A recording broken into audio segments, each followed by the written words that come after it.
నమస్కారం. భారతదేశపు intangible cultural heritage జాబితాను ఎప్పటికీ మర్చిపోకుండా గుర్తుపెట్టుకోవడానికి తయారు చేసిన ఈ ఎక్స్ప్లెయినర్కి స్వాగతం. అసలు ఎంత కష్టమైన సమాచారాన్నైనా సరే మన మెదడులో అచ్చుగుద్దినట్లు ఉంచేలా చేసే ఒక అద్భుతమైన పద్ధతిని ఈరోజు మనం చూడబోతున్నాం. సరే, ఏమాత్రం ఆలస్యం చెయ్యకుండా టాపిక్లోకి వెళ్ళిపోదాం.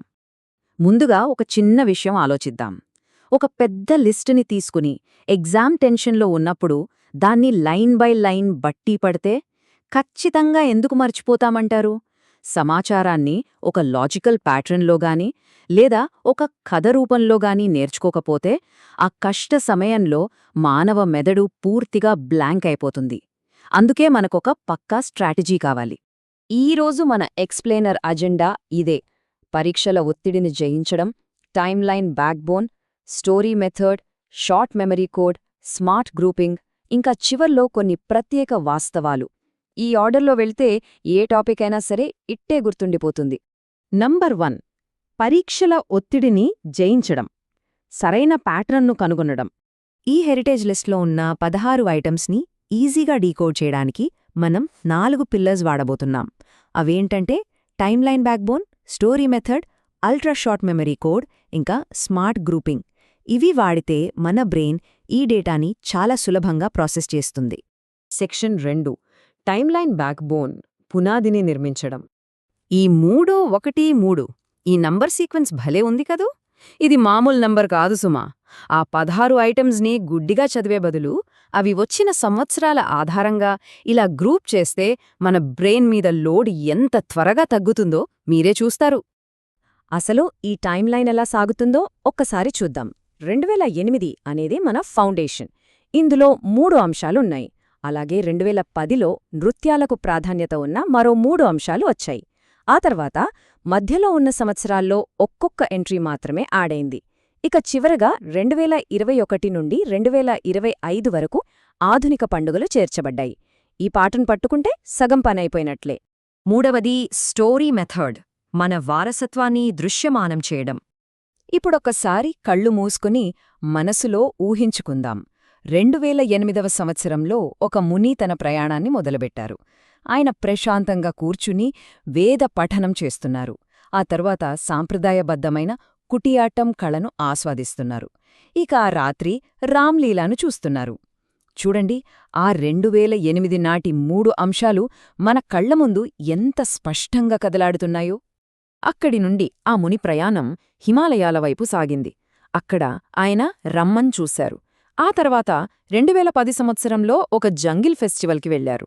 ఆ అడవిలో గిరిజనుల చౌ నృత్యం, పాములను వాడించేవారి కల్బేలియా, అలాగే ముడియట్టు అనే అద్భుతమైన దేవత నాటకాన్ని చూశారు. మన కథ ఎంత లాజికల్గా ముందుకెళ్తోందో గమనించారా? జంగల్ ఫెస్టివల్ అయిపోయాక మళ్లీ ఆధ్యాత్మిక ప్రయాణం మొదలైంది.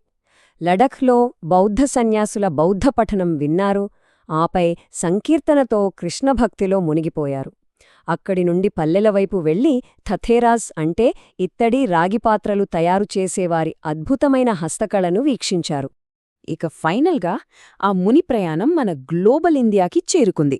ఇక్కడ పర్షియన్ నూతన సంవత్సరం నవరోజ్, ధ్యానం కోసం యోగా, ఎంతోమంది కలిసే కుంభమేళా, అలాగే దుర్గాపూజ, ఉత్సాహభరితమైన గర్భా నృత్యాలు, చివరగా వెలుగుల పండుగ దీపావళితో ఈ ప్రయాణం ఒక పండుగ వాతావరణంలో అద్భుతంగా ముగిసింది. Number 4, short memory code. Just 10 సెకండ్లలో రివిజన్ చేయడం. ఇప్పుడు ఈ అక్షరాలను ఒక పద్యంలాగా పాడిచుద్దాం. VKR, RRCKM, BST, NYK, DGD. వినడానికి భలే రిథమిక్గా ఉంది కదూ! నమ్మండి, ఈ ఒక్క చిన్న లైన్లో ఆ 16 అంశాల రహస్యమంతా దాగి ఉంది. అసలు ఈ కోడే ఎలా వర్కవుతుందో చూద్దాం.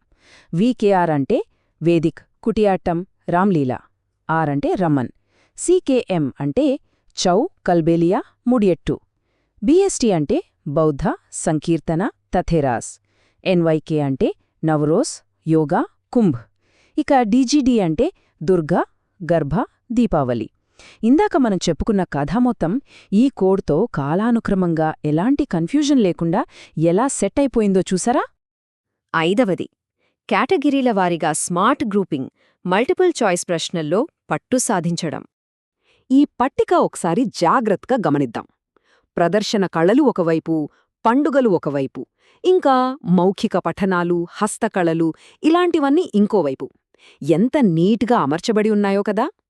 కింది వాటిలో ప్రదర్శన కళ ఏది అని ఎగ్జామ్స్లో అడిగినప్పుడు ఆప్షన్స్ చూసి కన్ఫ్యూజ్ అవ్వకుండా ఉండాలంటే ఈ ఫార్మాట్ ఖచ్చితంగా తెలిసి ఉండాలి. ఇక 6వది విజయానికి ప్రత్యేక వాస్తవాలు. మనకు కావాల్సిన ఆ ఫైనల్ ఎడ్జ్. ఇక్కడ మనం అసలు మర్చిపోకూడని 3 స్పెషల్ ఫ్యాక్ట్స్ ఉన్నాయి. ఈ 16 అంశాల లిస్టులో దేశ సరిహద్దులు దాటి ఉన్న ఏకైక ఎంట్రీ నవ్రోజ్. అలాగే లిస్ట్లో మొట్టమొదటిసారిగా స్థానం సంపాదించుకున్నవి 2008 నాటి ఆ 3 అంశాలు. ఇక అత్యంత తాజా ఎంట్రీ 2025లో చేరిన వెలుగుల పండుగ దీపావళి. ఈ చిన్న డీటెయిల్స్ తెలిస్తే చాలు, ఎగ్జామ్ కోసం మన ప్రిపరేషన్ 100% పూర్తయినట్లే.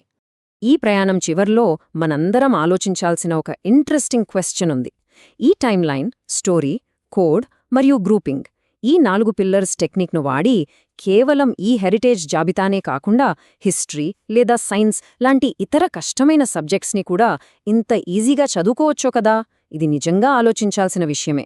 ఈ స్మార్ట్ అప్రోచ్ మన నేర్చుకునే విధానాన్నే పూర్తిగా మార్చేస్తుంది. All the best.